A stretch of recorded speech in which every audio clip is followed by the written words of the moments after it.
What kind of metal is titanium? Why titanium screws? Can the price reach several hundred yuan? Titanium is an expensive material, titanium alloy based on titanium substrate. Alloy, titanium alloy with high strength.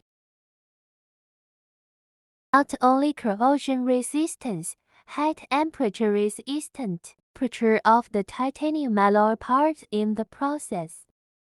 Titanium alloy processing is difficult, but the titanium alloy low thermal conductivity.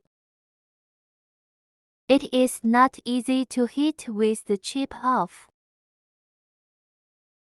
So gather in cutting section, the temperature of the titanium alloy part.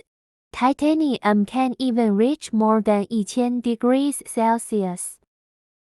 And the chemical properties of titanium marmor react through the continuous improvement of titanium processing.